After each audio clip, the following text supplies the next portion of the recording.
Bonjour Pierre, Bonjour. vous allez nous raconter comment vous avez réussi à faire épanouir un projet urbain, votre projet urbain, grâce à une continuité.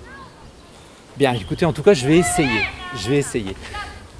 Bolzel, c'est un village de 1451 habitants, mais qui a un très fort tissu associatif. Il y a 22 associations. Donc il y a déjà une vingtaine d'années, on avait comme projet, on sentait qu'il y avait un besoin. Ce n'était pas un projet, d'abord on devait répondre à un besoin, c'est créer un centre socioculturel. À partir du moment où on souhaitait créer un centre socioculturel, on a voulu intégrer celui-ci dans un ensemble. On a voulu pousser la réflexion plus loin, je dirais. Voilà. Où le place-t-on? À qui sera-t-il ouvert? Et comment peut-on, en partant de ce centre socioculturel, voir la continuité du développement du village? Le centre socioculturel, il est venu s'implanter à un endroit que l'on trouvait justement à l'époque morne, un peu triste. C'était à l'arrière de l'église, puisqu'à l'époque, il y avait à cet endroit-là un mur de 3 mètres et qui était en continuité de l'école. Donc on a souhaité l'implanter à cet endroit-là.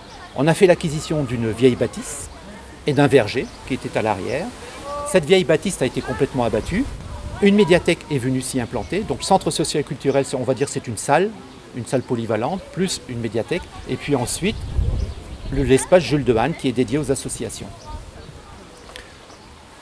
Ce projet nous a surtout permis d'ouvrir un espace vers les extérieurs. Parce qu'il y avait déjà un terrain de football, mais qui était à la limite essentiellement réservé au football. C'était un endroit qui était peu fréquenté. Donc, en ouvrant les espaces, puisqu'il y avait pour accéder à ce terrain qu'une petite venelle, en ouvrant cet espace, on a constaté une chose tout de suite, c'est que ce terrain de football a été beaucoup plus fréquenté. On avait déjà dans l'idée de créer un deuxième terrain de football, parce que tout simplement il y avait une fusion de 3 clubs. Donc ce deuxième terrain de football, pour l'implantation, c'est devenu presque une évidence. Il est venu s'implanter à côté. La seule difficulté, c'était une difficulté financière, puisqu'on l'a implanté sur une zone qui était du terrain à bâtir. Donc on a fait ce sacrifice financier pour avoir quelque chose, pour regrouper les équipements. Tout en sachant qu'on avait déjà dans l'esprit de lier l'arrière de l'église, d'assurer une continuité qui pouvait nous emmener jusque la rue de l'église, nettement plus haut. Bon, j'ai l'impression d'être un peu confus, j'espère que non. Tout va bien. Voilà, tout va bien. Bon, donc ce deuxième terrain de football, il est venu s'implanter, tout comme le City Stade. Mais on était à un endroit fermé. C'était un endroit qui était fermé. On a ouvert cet endroit à l'arrière du terrain de football et on a créé ce que nous appelons la promenade verte qui nous a amené 700 ou 800 mètres plus loin jusque la rue de l'église et maintenant on a un espace complètement ouvert. Pour ce faire, il a fallu aussi qu'on achète de vieilles granges qu'on a abattues pour ouvrir cet espace et créer les accès. C'est quelque chose qui se construit depuis une quinzaine d'années.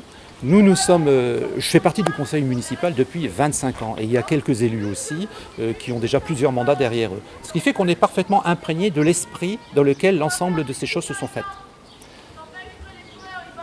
La suite maintenant, pour nous la suite, c'est tout simplement continuer cet aménagement. On s'inscrit dans la continuité de cet aménagement, c'est-à-dire l'aménagement de la place du jeu de paume qui vient en continuité et de la Grand Place, de la place de l'église. Nous sommes occupés à travailler dessus. Il y a des choses au niveau de la Grand Place qui vont se faire. Maintenant, notre souhait, c'est de partir du centre du bourg et de créer, par des cheminements piétons, de s'écarter vers les limites du village. Donc ça, c'est le travail qui est déjà en cours, c'est le travail qui est en gestation et on espère bien que cela pourra se faire d'ici la fin du mandat. Ce qui fait que depuis une quinzaine d'années, les projets se succèdent. Mais ce sont une suite de projets qui ont été pensés, on va dire, depuis 20 ans. Merci Pierre. Je vous en prie.